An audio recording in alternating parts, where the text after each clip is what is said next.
Ok, vamos a orar. Padre, te damos gracias, Señor, por la oportunidad que nos das de estar aquí para, de nuevo, Señor, ser enseñados en tu palabra acerca de un tema tan importante para nosotros como lo es la administración de nuestras finanzas, de nuestros recursos. Te pido que nos des sabiduría, que nos des entendimiento y que en la medida, Señor, en que nos ayudas a navegar por las Escrituras para ver lo que tú has hablado acerca de este tema, edifique nuestras almas y nuestros corazones, de modo que podamos, Señor, poner en práctica estos principios, pero también estos mandatos que encontramos aquí para nosotros. Y al final, Señor, poder decir, hemos sido fieles al llamado que se nos ha encomendado de administrar sabiamente lo que el Señor ha puesto en nuestra mano. Así que, Señor, ponemos este tiempo en tus manos y confiamos que estamos en tu voluntad. En el nombre de Cristo Jesús. Amén y amén. Como les decía, hemos estado a lo largo de estas semanas hablando acerca de la importancia de ser administradores fieles. Hemos visto en las clases anteriores que el Señor nos llama a nosotros a ser fieles, entendiendo que Él es dueño de todo y que ha puesto parte de ese todo en nuestra mano para que nosotros le administremos. Y en la clase pasada estuvimos viendo los deberes financieros que tienen los cristianos y cómo están organizados de acuerdo con sus prioridades. Y el primero de esos deberes dijimos que era Dios y su obra, y estuvimos hablando acerca de cómo Dios nos llama en su palabra a contribuir con la expansión de su evangelio y cómo participamos ahora en la iglesia local en ese privilegio. Y hoy vamos a continuar con el segundo o la segunda clase de deberes financieros que hemos llamado los deberes familiares. Y quiero comenzar con esta clase, con esta frase que va a recoger parte del propósito de lo que vamos a estar viendo en la mañana de hoy. Como creyentes, oigan esto, debemos dar testimonio de una administración fiel por medio del cuidado de nuestra familia. Como creyentes debemos dar testimonio de una administración fiel por medio del cuidado de nuestra familia. De alguna manera lo que nosotros estamos haciendo con nuestro dinero alrededor de nuestra familia está comunicando algo que pensamos acerca del Evangelio o algo que no estamos creyendo acerca del Evangelio. Y yo creo que esto es importante porque parte de la realidad que nosotros vemos hoy es que cada vez nos vemos más desconectados en el mundo de ese llamado que tenemos a ser administradores fieles con el propósito de cuidar a los que hacen parte de nuestra familia o de nuestro núcleo cercano. Vemos, por ejemplo, en la cultura del mundo y las leyes que cada día se aleja más a los seres humanos de esa responsabilidad, a los ciudadanos, en el caso nuestro, de esa responsabilidad. Una forma de verlo es, por ejemplo, cuando se entiende que los ancianos deben ser cuidado obligatorio o responsabilidad obligada del Estado y no de los hijos, por ejemplo. Y uno dirá, wow, qué bueno es este Estado que finalmente está siempre buscando cómo proteger a los ancianos y está creando asilos y buscando, pero en cierta manera es una forma del Estado tomar un rol que no le corresponde y apropiarse de una responsabilidad a la que Dios ha llamado a cada individuo por ley, que es honrar a padre y madre. Y por supuesto, no hay nada de malo en que nosotros busquemos ayuda de organizaciones en el caso de que se requieran cuidados especiales, pero a veces la primera opción que hay es si el anciano llega a viejo, los hijos deben internarlo en un lugar pagado por el Estado, porque el Estado es el que está obligado a ocuparse de los ancianos. ¿Y qué decir de los niños? ¿Y qué decir de otro tipo de situaciones en las que vemos que cada vez más se le da poder y control al Estado para hacer lo que los creyentes están llamados a hacer? Entonces es una cuestión de cosmovisión que nosotros debemos poner en orden.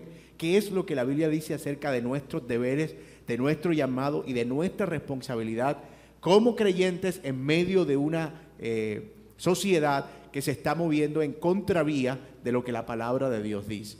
Entonces necesitamos empezar a pensar bíblicamente al respecto de este asunto y dejar de ser tan superficiales o, por el contrario, o peor aún, dejar que otras formas de ver el mundo y la realidad del mundo nos gobiernen y planteen otras ideas u otras formas de pensamiento.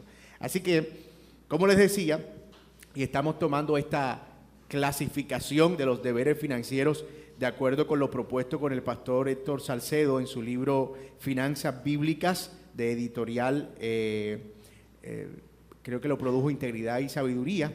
Y en esa guía, que creo que es muy útil, él plantea 5 áreas de deberes financieros. Ya vimos la semana pasada el área de Dios y su obra, y hoy vamos a estar ocupándonos del área de la familia.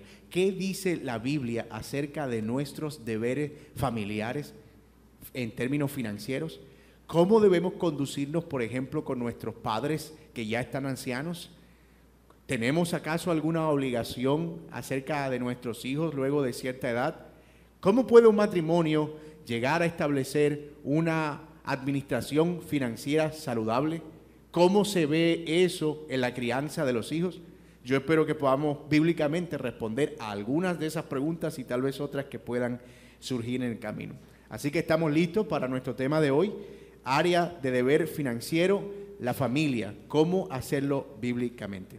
Lo primero que debemos hacer, como siempre, es ver qué dice la Escritura, qué dice la Biblia acerca de nuestros deberes financieros. Alguien que, por favor, no sé si tenemos el micrófono habilitado ya, nos pueda ayudar con la lectura de estos pasajes. Efesios capítulo 4, versículo 28. ¿Quién quiere leer? Efesios capítulo 4, versículo 28. Por ahí, aquí está mi hermana. 28, sí. Y Henry, que también levantó la mano, Segunda Tesalonicenses 3, 8. Y alguien más que lea, por favor, Primera Timoteo 5, del 3 al 4. Efesios capítulo 4, versículo 28. Efesios 4, 28 dice la palabra del Señor: el que hurtaba, no hurte más, sino trabaje, haciendo con sus manos lo que es bueno, para que tenga que compartir con el que padece necesidad. Muy bien, muchas gracias, mi hermana. Henry, Segunda Tesalonicenses 3, 8.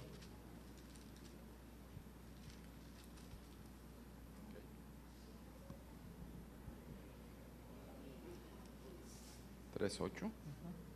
Ok. Ni comimos de balde el pan de nadie, sino que trabajamos con afán y fatiga día y noche para no ser gravosos a ninguno de vosotros. Muy bien. Y finalmente, Primera Timoteo capítulo 5, versículos 3 y 4. ¿Quién lo tiene? Primera Timoteo 5, versículos 3 y 4. Angie.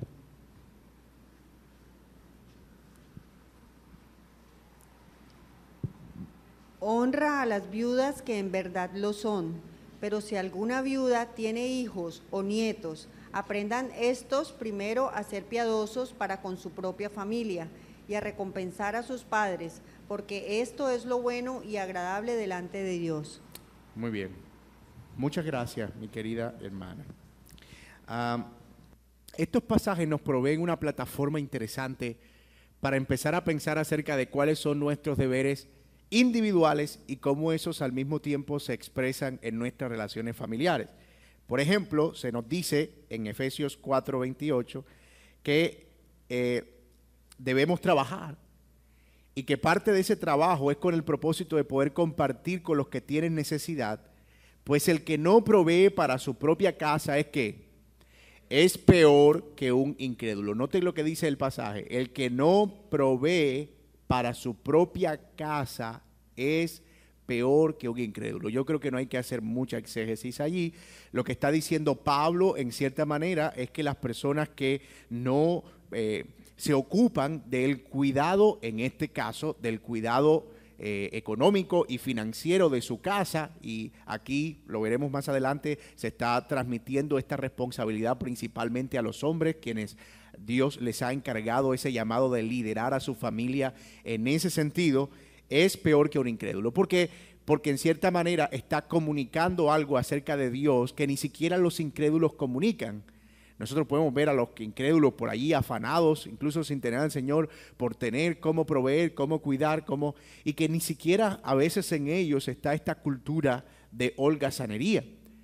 Y es muy lamentable que a veces se ha tomado el cristianismo, el evangelio o la palabra de Dios como una excusa o como un pretexto para no proveer, para no trabajar, para hacer holgazanes en aras de aquella búsqueda de la espiritualidad. Es que yo no trabajo porque después no me da tiempo de congregarme, pero mientras está descuidando a tu familia. Y eso lo que estaba mostrando es precisamente que hay un desequilibrio. Y no estamos diciendo que debemos reemplazar una cosa por la otra, que ahora debo desbocarme a proveer para mi familia y entonces voy a descuidar mi obligación con Dios porque al final las prioridades están claras.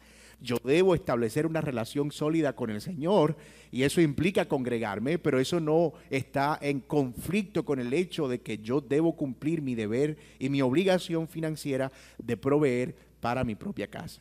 Así que los hombres que tienen esta responsabilidad y que se escudan o excusan, que son dos palabras que caben muy bien aquí, que se escudan detrás de su búsqueda de espiritualidad para no trabajar, están cometiendo un pecado ante el Señor y están dando un mal testimonio del Evangelio. Es un mal testimonio del Evangelio porque ni siquiera son cosas que se mencionan entre los incrédulos. Y cabe mencionar que la Biblia, el libro de Proverbios, contiene amplias sentencias que nos muestran que Dios no está de acuerdo con la holgazanería, ni con la pereza, ni con las personas que consideran el trabajo como si fuera una especie de maldición. Y yo creo que aquí nosotros debemos ser muy, muy enfáticos en esta realidad.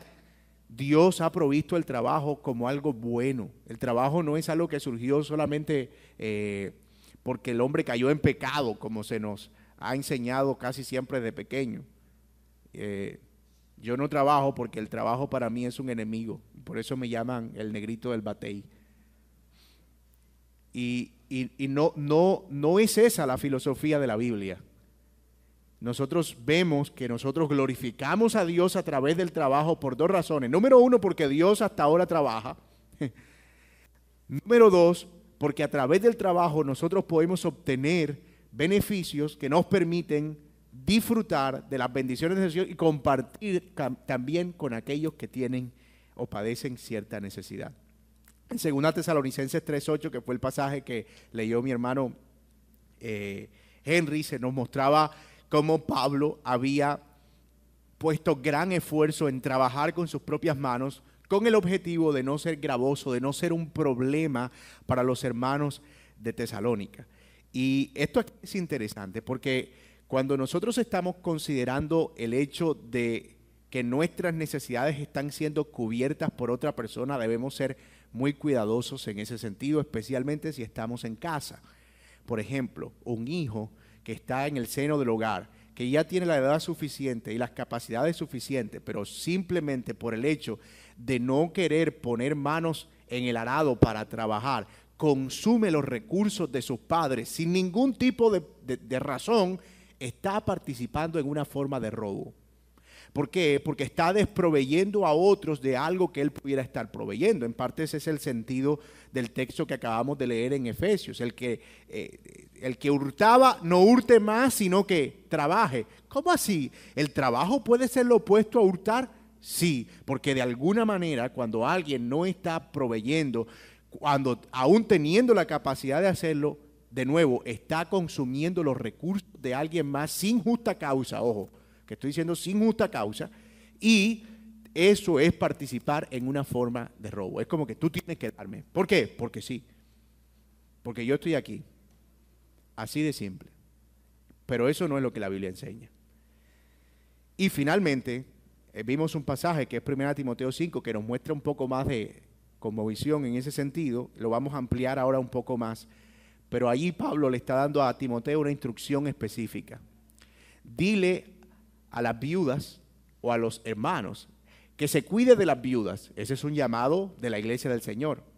Pero asegúrense de meter en la lista viudas que realmente son viudas, que son piadosas y que no tienen hijos o nietos. Noten que está estableciendo hasta los grados de asistencia. Hijos o nietos que le asistan. Pero si tiene hijos o nietos que le asistan, que estos sean piadosos y cuiden de ella. Noten allí cómo una condición de vulnerabilidad es un llamado a la familia inmediata al cuidado y al socorro.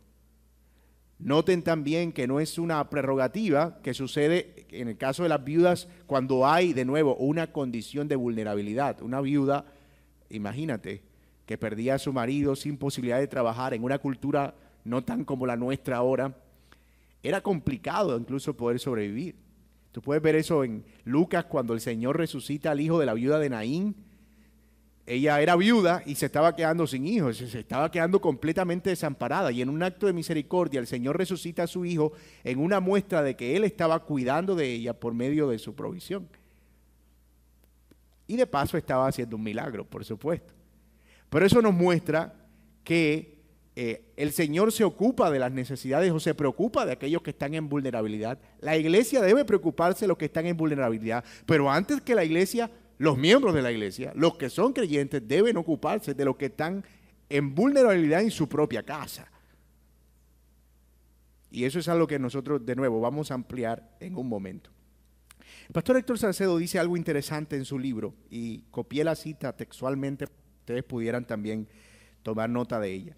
La falta de responsabilidad hacia nuestra familia se manifiesta no solamente cuando somos poco diligentes en proveer para los nuestros, sino también cuando, a pesar de que proveemos lo suficiente, oigan esto, nos comportamos con una actitud insensible hacia lo que nuestra familia realmente necesita.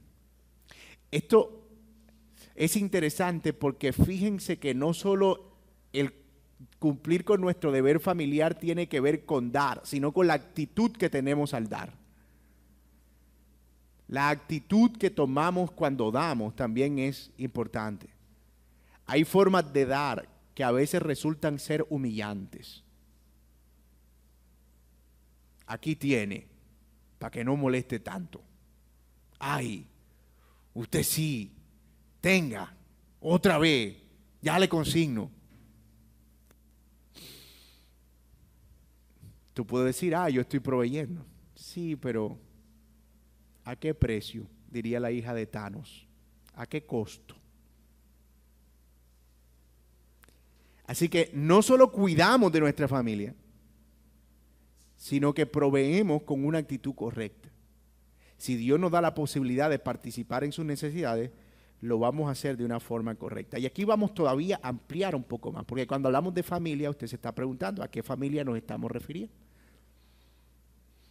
¿Acaso Dios dice que solamente como creyentes debemos ocuparnos de nuestra familia nuclear? ¿Usted entiende? El concepto de familia nuclear son padre, madre e hijo. Familia extensa, tíos, primos, familia de primero y segundo grado de consanguinidad, abuelos, etc. Familia nuclear, la que está ahí, la inmediata. Familia extensa, la que está por lo menos en segundo grado de consanguinidad. Vamos a ver qué dice la Biblia. Por lo menos en cuanto al cuidado de los padres, en primer lugar, y luego vamos a ver qué dice la Biblia acerca de cómo debe administrarse el dinero en términos del matrimonio. Acerca de los padres, Éxodo capítulo 20, versículo 12, vamos a ir allí a la palabra de Dios, Éxodo capítulo 20. Yo sé que es un texto que ustedes han leído, pero me gusta que podamos leerlo otra vez en la Biblia. Honra a tu padre y a tu madre para que tus días se alarguen en la tierra que Jehová tu Dios te da. Más adelante en Efesios 6, el apóstol Pablo toma también ese pasaje para darlo a los hijos y dice, hijos, honren a sus padres, que ese es el primer mandamiento con promesa. Vemos también en la Biblia, en Marcos 7, del 9 al 13, no lo vamos a leer, pero allí lo que hay es una discusión entre Jesús y los fariseos, porque ellos decían que no iban a dar ninguna ofrenda. Y no iban a dar no iban a ayudar a sus padres, porque cuando ellos iban a ayudar a sus padres, en realidad no les quedaba dinero, porque ellos tenían que dar el corbán, una ofrenda que se daba en el templo. Y ustedes saben que los fariseos tenían su cosa con aparentar que ellos daban. Entonces, cada vez que los padres estaban en necesidad, era algo como que, ay, mami, ay, fíjate, yo te ayudaría, pero justo lo que tengo aquí es el diezmo. Ay, yo sé que estás tanta necesidad, pero, ay, yo no puedo dejar de dar esta ofrenda en el templo. Y el Señor le dice a ellos, wow, que ustedes son tan hipócritas. Son tan hipócritas porque dicen, no voy a honrar a padre y madre porque tengo que cumplir con el corbán, con esa ofrenda, pero al mismo tiempo están descuidando un mandamiento principal de honrar padre y madre. Y ojo, que aquí la palabra honrar en los términos del Señor Jesucristo tenía que ver estrictamente con reconocer económicamente a nuestros padres en sus necesidades. No es solo eso. Honrar significa respeto, honrar significa consideración, honrar significa al mismo tiempo tener una inclinación misericordiosa hacia ellos, hacia sus opiniones, así no estemos de acuerdo. Pero honrar también implica, en un sentido bien estricto, reconocer económicamente a nuestros padres en sus necesidades. Dice 1 Timoteo capítulo 6, donde se usa otra vez la palabra honrar, los ancianos que gobiernan bien, hablando de los pastores, sean tenidos por dignos de doble honor. Y allí la palabra honor tiene que ver con reconocimiento económico o salario, para que puedan ellos dedicarse fielmente a la predicación. Así que en la Biblia la palabra honrar o dar honor tiene referencia, de acuerdo con el contexto, ya sea al respeto o en este caso a el reconocer económicamente. Y en el contexto que Jesús está mencionando en Marcos 7 es reconocer económicamente porque tenía que ver con dinero. Mira, no te damos a ti padre o madre porque queremos dar en el corbán. Entonces, queriendo ser piadosos, terminaban cayendo en prácticas de pecado. ¿Por qué? Porque estaban dejando de guardar un mandamiento fundamental. Y ese mandamiento, hermanos míos, está ahí con un propósito. El mandamiento de honrar padre y madre es el primer mandamiento de la segunda tabla de deberes del creyente. La primera tabla son los 4 mandamientos que tienen que ver con adorar y honrar el nombre de Dios sobre todo nombre. Pero los otros 6 mandamientos tienen que ver con amar a nuestro prójimo como a nosotros mismos. Y el primero de esos mandamientos es honrar padre y madre, porque hay muchas cosas implícitas allí. Si nosotros no tenemos una relación de amor hacia los que son nuestros progenitores, nuestro vínculo cercano, inmediato, ¿cómo vamos a tenerlo con los otros que no tienen nada que ver con nosotros? También es en la familia donde el Señor nos enseña acerca de la autoridad. Nuestro primer orden de autoridad y de reconocimiento está ahí, en nuestros padres, una vez nacemos. Y todo lo que nosotros aprendemos acerca de la autoridad, ya sea someternos a Dios, a las autoridades civiles, a las autoridades militares, a cualquier otro orden de autoridad, está supeditado al hecho de que nos sometemos a la autoridad de nuestros padres. Así que por eso es que dice que si tú te sometes o honras a tus padres, en ese sentido tus días serán largos, y es porque de alguna manera aprenderás a someterte a todo orden de autoridad, y toda persona que se somete a las autoridades por lo menos no va a tener problema con ellas y no lo van a matar en la calle por ser un insubordinado. Entonces no es una promesa de que vas a vivir más. Es que los hijos que son buenos hijos mueren más viejos. No, es más bien que se reduce la posibilidad de que por ser un insubordinado pierdas tu vida tempranamente. Ese es el punto.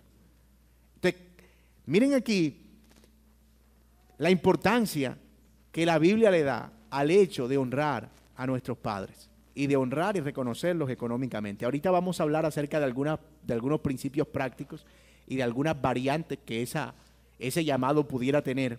Pero hasta ahora espero que vayamos guardándolo allí, ¿verdad? Como algo que está claro en la Escritura. Y hay otro texto, que es el pasaje que leyó Angie, y ese sí quisiera que fuéramos allí otra vez. 1 Timoteo 5, del 3 al 4.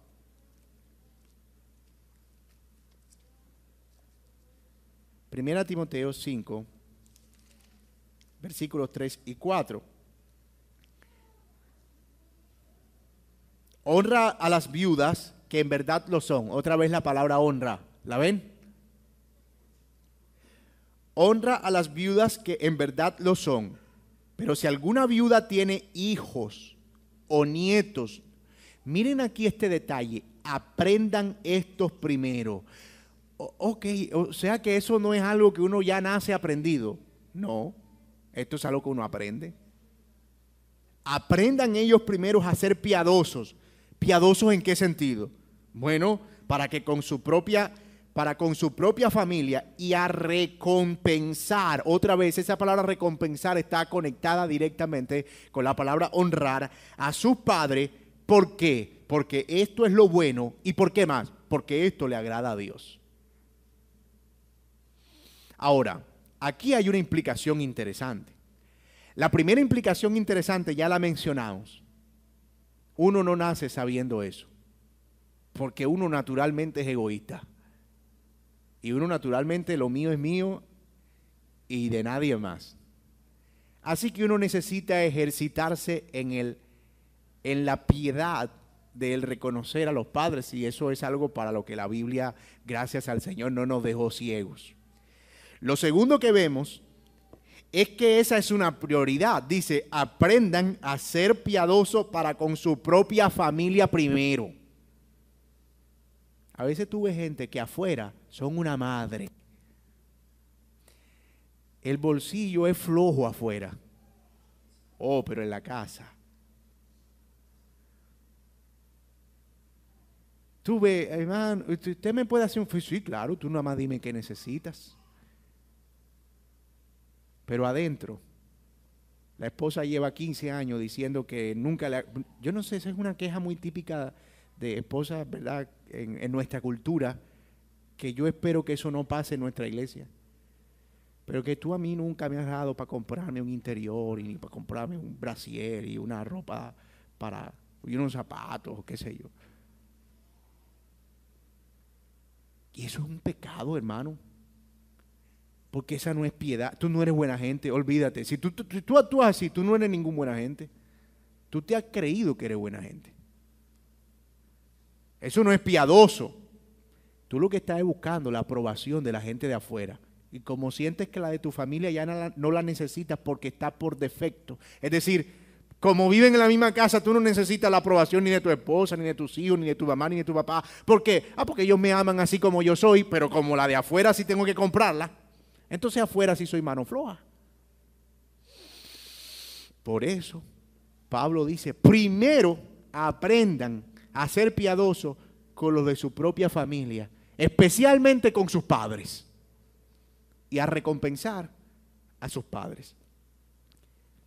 Y la otra cosa curiosa que vemos en este pasaje, 3 verdades bíblicas en este pasaje, es que eso es bueno y es agradable a Dios. Mira, y eso ya de por sí es la razón más importante, porque eso es bueno y agradable a Dios. Pero esto tiene una variante, porque alguien estará preguntando, pastor, pero es que técnicamente mi papá está mejor que yo. Usted se imagina yo llegando, papi, te traigo estos 20,000 pesitos aquí para reconocerte y honrarte. Esa es una pregunta interesante. ¿Qué hago si mis padres en cierta manera no tienen necesidades económicas? Bueno, eso no significa que tú no puedas honrarlos. Habrán otras maneras de hacerlo. Tal vez reconociendo su trabajo o no siendo gravoso. ¿Verdad? Porque a veces papi y mami están bien y como ellos están bien, yo no tengo que honrarlos, pero ellos sí me tienen que dar a mí. Entonces empezamos a ser gravosos con nuestros padres y a ponerles carga. Mami, yo no te quiero preocupar, pero no he comido hoy. Imagínate, no se va a preocupar la mamá. No es que yo te quiera preocupar, pero estos zapatos ya me están haciendo como ampolla. Ay, mijo, yo te compro eso. No, no, mami, no es necesario, no es necesario.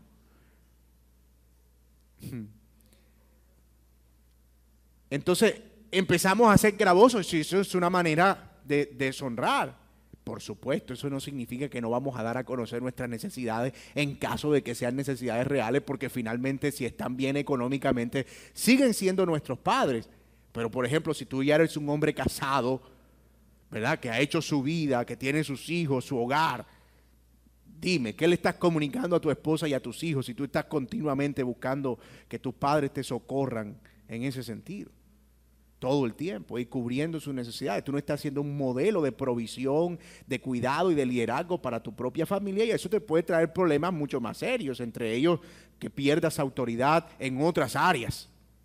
y que sea mucho más difícil sobrellevar el matrimonio en ese sentido. Y aquí, padres, también nosotros debemos ser cuidadosos de esa manera.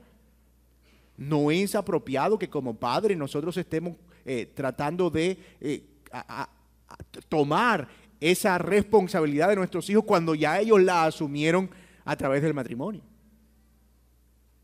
Entonces, porque a veces tuve padres que no es que los hijos lo buscan, es que ellos no se salen de ahí. Porque quieren todavía ejercer cierto control sobre sus hijos. Y eso no es bueno, no es apropiado. Lo mejor que nosotros podemos hacer es disciplinar a nuestros hijos, ser buen mayordomo, como diría un buen santanderiano, enseñarlos a trabajar, o un buen paisa, y que ellos puedan producir, que puedan ser productivos para la gloria de Dios, pero no convertirnos en sus asistentes perpetuos, porque lo que vamos a criar, por supuesto, van a ser personas que todo el tiempo van a estar dependiendo de lo que sus padres que tienen, por la misericordia del Señor, pueden proveer. Entonces, hay otra variante aquí, que es que este texto es más prioritario cuando hay vulnerabilidad. Cuando los padres, por ejemplo, han dejado de trabajar. Cuando han llegado a una edad en la que ya están enfermos o que ya no tienen fuerzas para seguir proveyendo.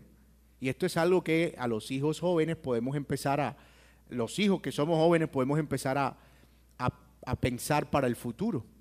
¿Cómo podemos establecer un fondo que no nos represente un gran sacrificio actualmente, pero que a largo plazo pueda ser suficiente para que ese fondo sirva de sustento cuando ya nuestros padres no tengan para trabajar?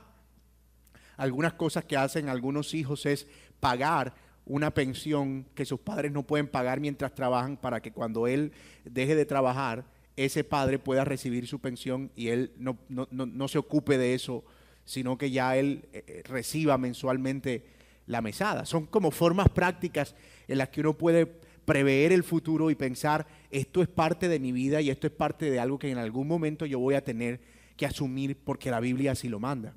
¿Cómo me preparo para eso? ¿Cómo me preparo para ese futuro? Esa es la pregunta. Entonces, aquí, mis hermanos, nosotros debemos considerar esa condición de vulnerabilidad, sin caer, por supuesto, en el asistencialismo, porque no se trata tampoco de que nosotros ahora asumamos toda la responsabilidad de nuestros padres, incluso cuando ellos han sido, en algunos casos, irresponsables en la administración de sus finanzas. Y aquí hay algunas formas prácticas, ¿verdad?, en las que podemos llevar esto a cabo. Ya mencioné algunas, pero al respecto de eso debemos ser intencionales en identificar la necesidad real de nuestros padres. Porque a veces puede que estemos supliendo necesidades que no están resolviendo el problema. La viejita tiene el closet lleno de ropa y zapatos, pero ella lo que tiene es hambre. Entonces, a veces pueden ser necesidades de salud, a veces pueden ser necesidades económicas, a veces pueden ser necesidades de vestido, a veces pueden ser necesidades de asistencia simplemente en otra área. Pero debemos aprender a identificar cuál es la necesidad de la cual nosotros podemos ocuparnos. Número 2, debemos apartar algo del presupuesto con el fin de contribuir, oigan esto, periódica y sistemáticamente una vez hemos encontrado o detectado esa necesidad. Una vez hemos detectado esa necesidad, poder ver cuánto de nuestro presupuesto podemos apartar. Y aquí no hay cantidades ni montos, ¿verdad? Cada uno hace su evaluación, pero fíjense que estamos estableciendo prioridades aquí. Esto es lo que yo tengo de lo que Dios provee para el Señor. Ahora esto es lo que yo tengo de lo que Dios provee para cuidar de mis padres. Y en esto yo creo que a veces tenemos una tentación a ser más reaccionarios, a responder cuando hay necesidad. Entonces, y en eso me incluyo, ¿verdad? Muchas veces estamos simplemente esperando la llamada. Y eso llega a veces en el momento en que menos lo esperamos y nos lleva a responder con una mala actitud. Problema, siempre lo mismo, y uno se, la vez pasada no le envié, ¿por qué otra vez tengo que? Pero si nosotros establecemos un rubro sistemático para eso, vamos a tener menos problemas, ¿verdad? Y vamos a ser mucho más consistentes en ese llamado. Entonces, un muy buen consejo es ese. Porque supongamos por un momento que hoy tu mamá te llama o tu papá con una necesidad y tienes que sacar 500,000 pesos.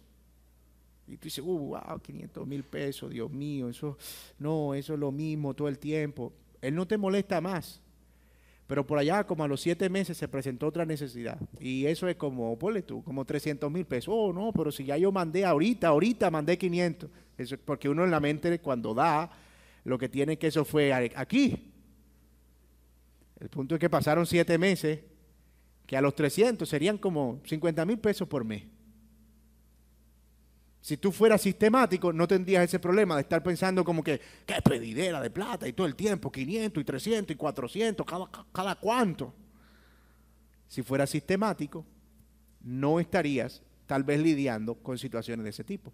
Y otra cosa que hacemos con la periodicidad y la sistematicidad es que de alguna manera, si ellos están teniendo problemas de administración, les estamos comunicando a ellos una forma piadosa de ser fieles. Estamos de alguna manera indirectamente instruyéndoles a ser buenos mayordomos de lo que se les provee. Porque si yo fielmente estoy enviándoles, es porque les estoy diciendo, miren, parte de mis finanzas están organizadas de manera que el día tal ustedes reciban una mesada. Tal vez pudieran revisar por qué lo que ustedes están obteniendo no está siendo bien administrado. Y esto tal vez les habla una oportunidad, que es el otro punto, involucrarnos en enseñarles principios de mayordomía bíblica. Porque no se trata de dar y después salir refunfuñando de ellos. Es que siempre lo mismo, yo no sé, toda la vida ha sido el mismo problema. Bueno, involúcrate ahí y trabaja en ver cómo puedes ayudarle a hacer un plan financiero. En poder revisar cuáles son las cosas que están pasando en su vida, dónde está la fuga. ¿Qué es lo que no se está administrando bien? ¿Por qué las cosas no están saliendo como deben salir? A veces puede ser que tenemos un padre despilfarrador.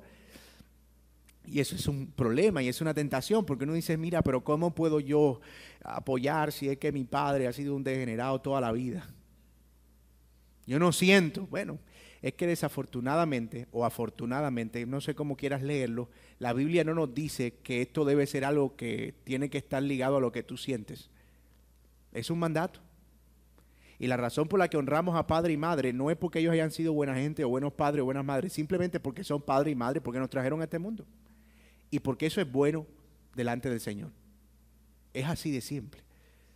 Entonces ahí tal vez debas pedirle al Señor un poco de misericordia porque tú también estás recibiendo gracia que no mereces. Y también orar por su conversión, porque puede ser que mucho del sufrimiento que ellos están teniendo económicamente sea a causa del despilfarro. Y no dejar de predicar el evangelio y confiar que en algún momento el Señor va a hacer la obra. Ahora, si tú ves que hay un desequilibrio y hay despilfarro, tal vez el problema está en papá o mamá y dice, mira, es que papá está siendo un despilfarrador. Ok, mamá, yo quiero asegurarme que esto va a llegar a ser para un propósito específico.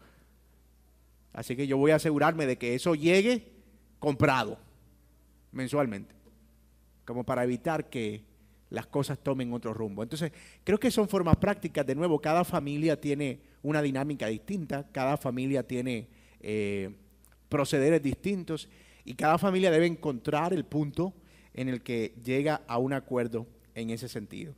Entonces, creo que esas son algunas cosas que nosotros deberíamos tener en cuenta acerca del cuidado de nuestros padres. No sé si hasta aquí alguien tiene alguna pregunta para que pasemos al segundo bloque que tiene que ver con el matrimonio. ¿Todo bien? Perfecto. Si no hay preguntas, entonces vamos a continuar.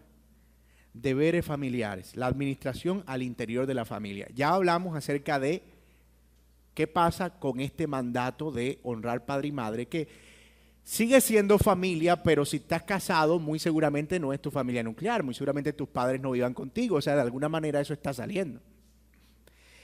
Pero ¿qué dice la Biblia acerca de cómo debemos administrar al interior de nuestra familia? Es decir, si estás casado, padre, madre, hijos.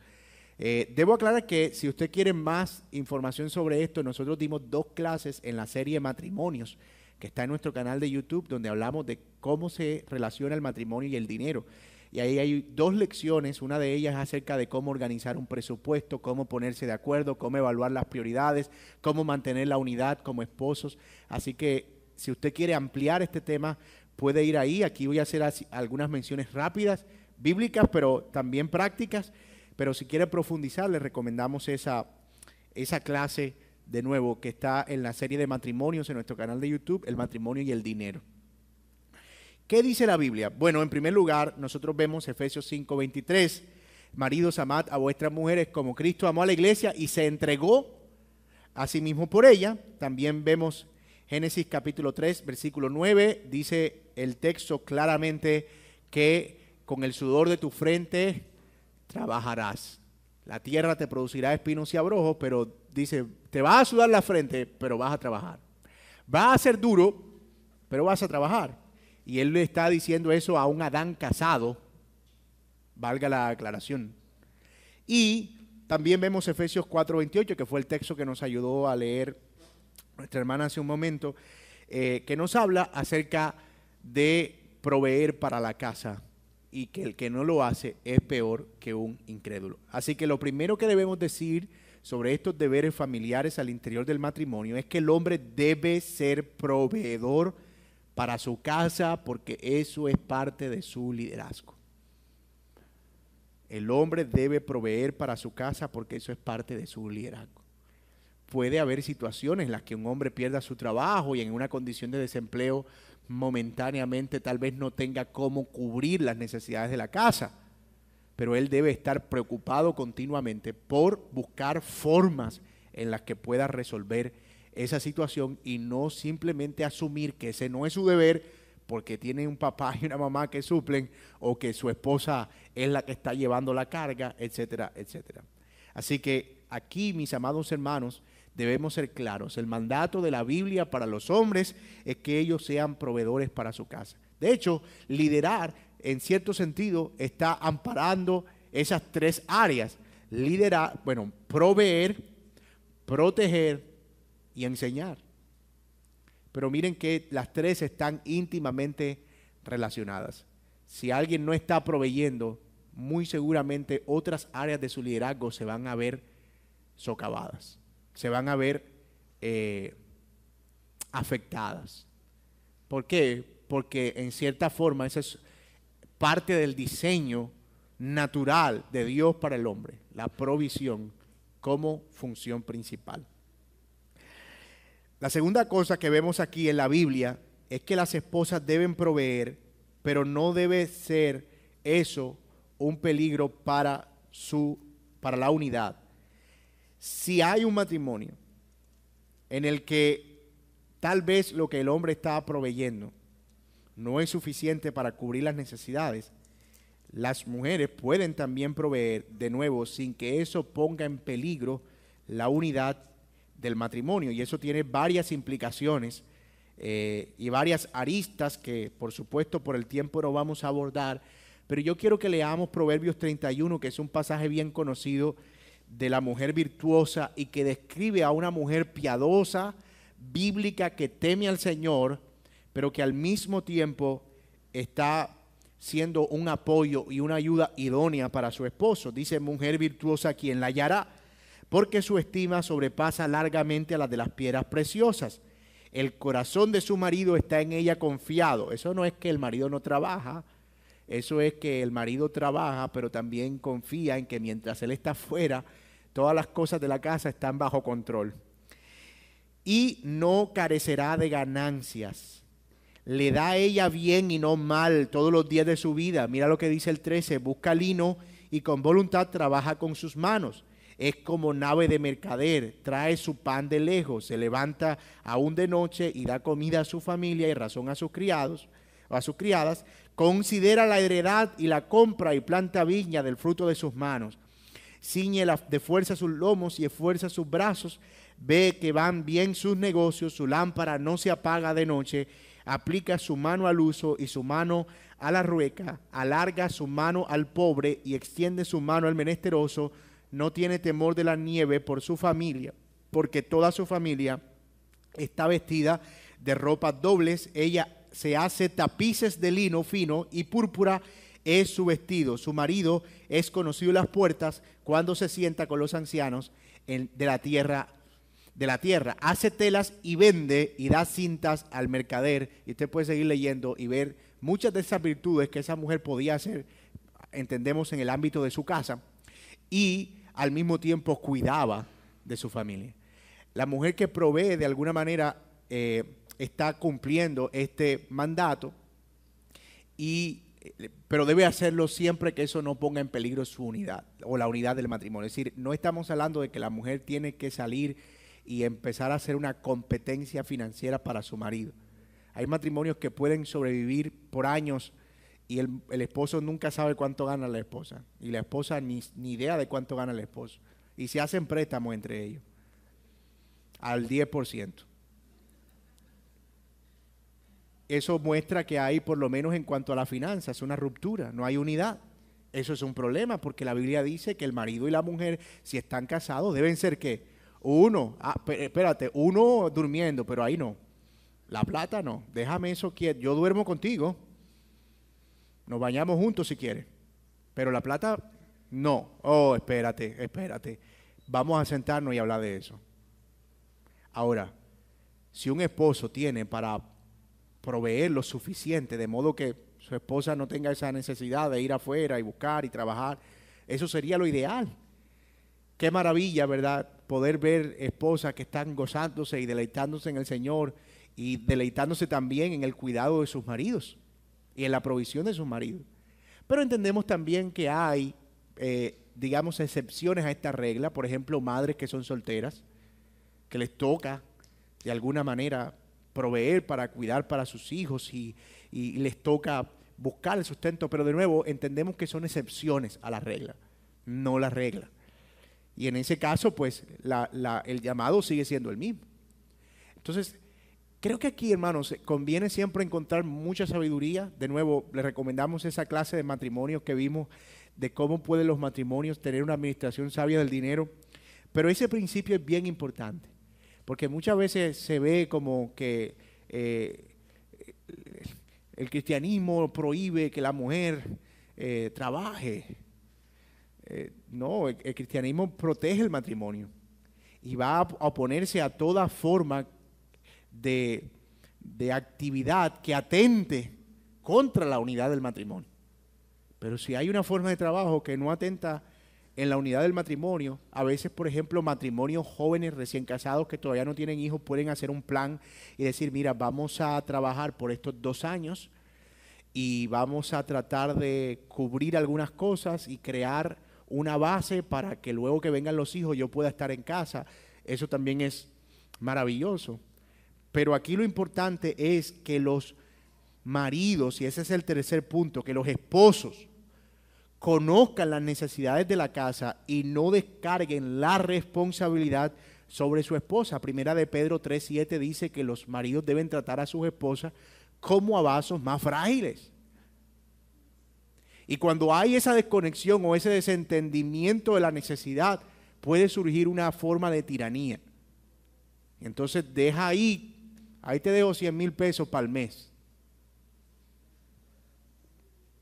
Entonces está la pobre tratando de hacer de tripas corazones, comprando cositas aquí y allá, y luego que él llega y esa comida. ¿Y por qué? Te voy a ampliar la cuota, te voy a dar 300, pero pagas la luz y el agua. O sea, uno tiene que ser consciente de cuáles son los gastos, cuáles son las necesidades. Y si mi esposa está en casa, yo debo ocuparme no solo de las necesidades de la casa, sino de las necesidades de ella, sin necesidades indirectas ni puyas. Porque a veces somos tan desentendidos como que solamente pensamos en nosotros. ¿Por qué? No, porque la plata me la gano yo, es mía, yo trabajo. Y hay que tener mucho cuidado porque podemos estar actuando de manera despiadada con nuestras esposas. Así que no es solo simplemente dar para la comida, porque hay otras necesidades. Entonces, si solo me estoy ocupando de eso, yo tengo que revisar realmente si estoy conociendo las necesidades de mi casa, si estamos conversando sobre eso a menudo. ¿Cómo estoy reaccionando cuando se me da a conocer una necesidad? Porque uno tiene esa tendencia. Mira, se rompieron los zapatos del mayor otra vez. Ese muchacho, ¿qué? ¿Cómo crece? Pues crece. Y nosotros estamos en esa etapa ahorita que compramos un par de zapatos cada mes porque al menos, estoy exagerando, pero es como que como están creciendo tan rápido, uno dice, cómprale 2 tallas más. Y al otro año está como que, cómprale otras 2 más. Entonces, allí, hermanos, nosotros tenemos que ser como tener una buena comunicación dentro del matrimonio, poder evaluar las necesidades y las esposas también ser sabias en comunicarlas, porque como dice el proverbio, a veces se convierte como en una gotera que están todo el tiempo, mira, esto no, esto y esto y esto y esto, y tratar de encontrar momentos apropiados para eso, para tener ese tipo de conversaciones, hacer evaluaciones conjuntas, revisión de presupuesto, etcétera, etcétera.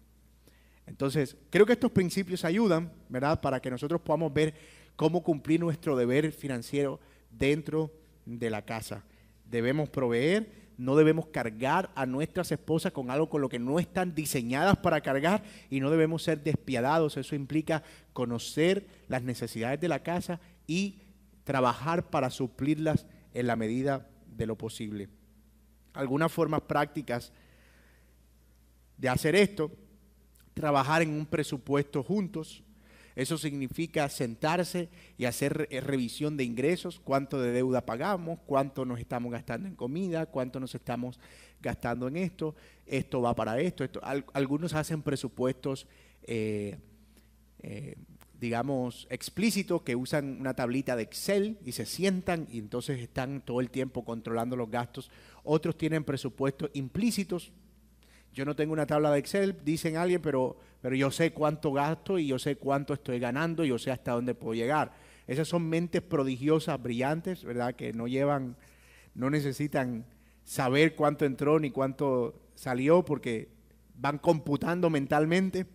Pero si usted es como yo, en algún momento dice, oye, yo debo tener tanto en la cuenta, y revisa y hay que volver a mirar los movimientos. Ah, claro, que fue que pagué esto, se descontó esto, hice aquello, ¿verdad? Hoy hay muchas formas prácticas de hacer eso. Las aplicaciones bancarias ya están proveyendo formas de control de gastos, de modo que si usted siempre usa la tarjeta para pagar, él le va clasificando los gastos y usted al mes puede hacer una evaluación y decir, esto lo gasté en gasolina, esto lo gasté en comida, esto lo gasté en restaurante, esto lo retiré en efectivo, y puede llevar un control mejor de sus gastos y también de sus ingresos. Si usa efectivo, siempre va a ser más difícil, va a ser un desafío poder llevar ese control, pero se puede llevar. Entonces, mira, me gasté esto y puede ir anotando, ¿verdad?, cómo se está yendo ese dinero, o a dónde se está yendo ese dinero, dónde tengo que hacer un ajuste para el próximo mes, dónde tengo que hacer una revisión para el próximo trimestre, etcétera. La segunda cosa es ser transparente en el manejo de los gastos. No es apropiado que dentro de un matrimonio se estén teniendo deudas secretas. Eso está mostrando desunidad al interior del matrimonio. Así como que, mira fulano, y la plata, pues yo no sé, eso se va. Y resulta que el hombre está pagando un crédito por ahí, que hizo quién sabe para qué cosa, un negocio que salió mal y ahora está pagando una deuda, y la esposa no tiene ni idea y sufriendo todas las consecuencias de no tener dinero porque no hay transparencia en ese sentido. Entonces, recurrir a la mentira. Yo no sé, esa plata está yendo, me están pagando menos. Es que la inflación, es que desde que el dólar está arriba todo es más caro. Pero lo que hay son cosas a veces allí que no se han hablado simplemente. Entonces, tener mucho cuidado y ser transparentes en el manejo de los gastos, pero también de los ingresos. Y eso implica también tener como esa dinámica de comunicación continua. Y en tercer lugar, en caso de tener diferencias que amenacen la unidad, buscar la ayuda de un tercero. Si ya esas diferencias económicas están siendo un problema y ya es que hay, mira, yo me voy a ir de esta casa, yo me voy a ir para de mi mamá, entonces vete que esta casa es mía y llévate media nevera, medio televisor, media cama, vamos a partir aquí. Ahí sí, hermano, yo creo que habría que buscar consejería, buscar la ayuda y empezar a revisar dónde es que está el problema, ¿verdad? Si es un problema de mala mayordomía, si es un problema de idolatría, si es un problema de gastos no declarados, si es un problema de deudas no conocidas, todo eso hay que revisarlo.